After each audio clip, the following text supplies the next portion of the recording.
Hello, today is Tuesday, April 25th, 2023. I'm Tony Mangino from TC2, and this is Staying Connected.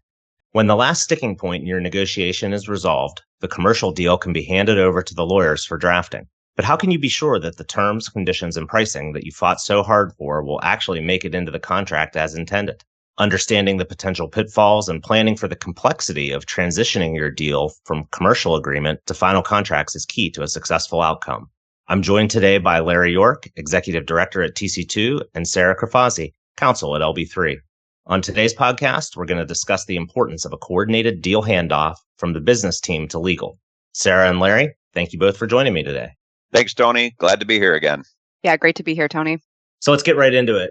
Sara, why is it important to have a coordinated handoff from the business team to the legal team?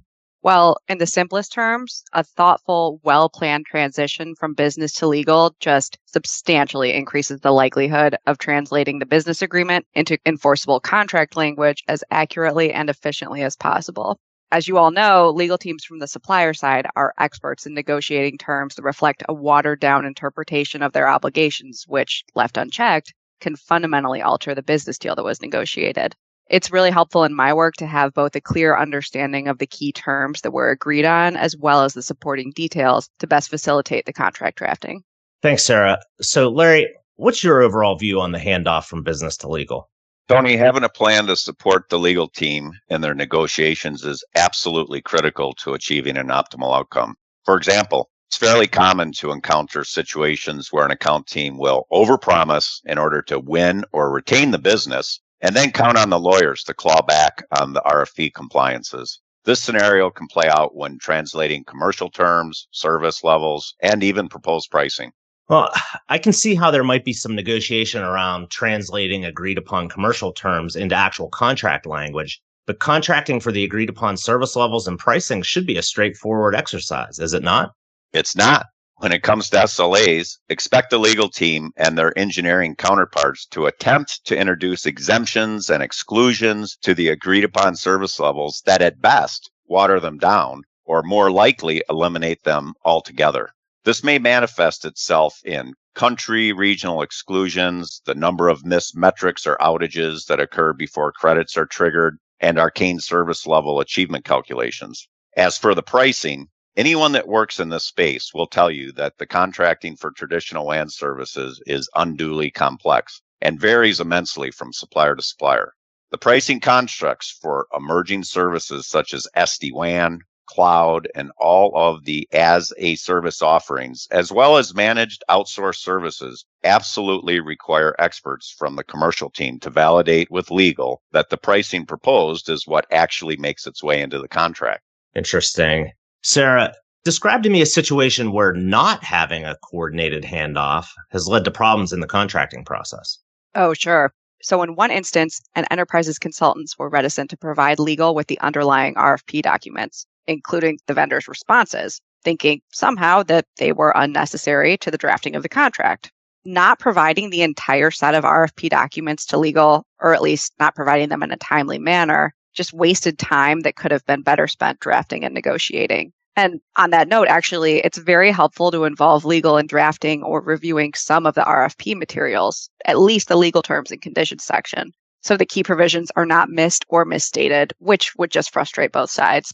Involving legal in the RFP process early and then maintaining a strong flow of communication with the handoff helps facilitate alignment between what the RFP required, what the vendor responded with, and what ends up on paper. All right, Larry, your turn. What are a few of the key risks you see in not having a coordinated handoff from business to legal? Well, Tony, at a high level, it's critically important to have a well-disciplined plan and approach for the handoff of information between legal and business stakeholders. This should include a reasonable time frame to allow for contracting, a list of RFP items that have been fully, partially, or not complied with, and a prioritization list of the key items that a customer must have included in its contracts. The suppliers are great at keeping negotiation efforts focused on a handful of key items and then running out the contracting clock on everything else. Typically, this results in obtaining the RFP price points in the contract, but with contractual provisions that allow for price changes during the term that effectively moves the market-leading pricing achieved in the RFP back to the middle of the bell curve. Further, without a plan and adequate time, you may not be able to focus on key provisioning obligations, account team support, invoicing and reporting obligations, and other agreed-upon RFP requirements that never make it into your contract. In the past, many of these requirements may have been considered nice to have, but under the current economic conditions and suppliers' efforts to decrease operating costs, if you don't have these requirements in your contract, customers will be required to pay extra for all of them. Well, it's certainly a lot to think about and begs the question, what can be done?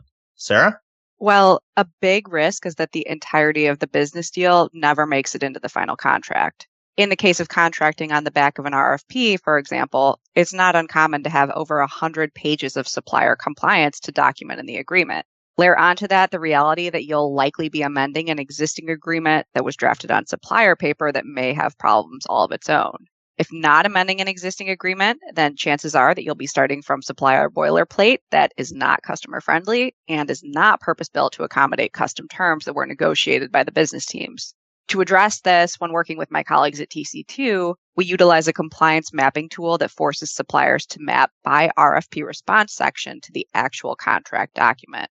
For example, where it will reside in the MSA, statement of work, schedule, or attachment. This strategy drives both efficiency and accuracy in the contracting process while obligating the supplier to include each of its compliant positions into the agreement. Now, full disclosure, supplier account and legal teams do not like being strong-armed into utilizing the mapping tool, so the customer needs to be really firm and reinforce the requirement from the start. Thank you, Sara. Larry, what's the issue around validating the proposed pricing? Well, first and foremost, you need to conduct a reconciliation of the pricing proposed by the supplier against what is included in the contract. Otherwise, you run the risk of not realizing the financial benefit of the deal you negotiated.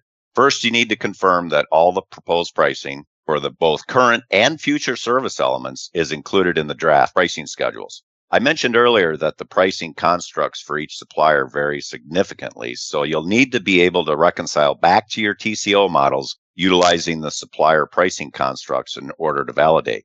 Depending on the size and the amount of churn in the network and the length of time that your sourcing activity takes, you may need to update the baseline of services to capture circuit moves, adds, changes, and disconnects.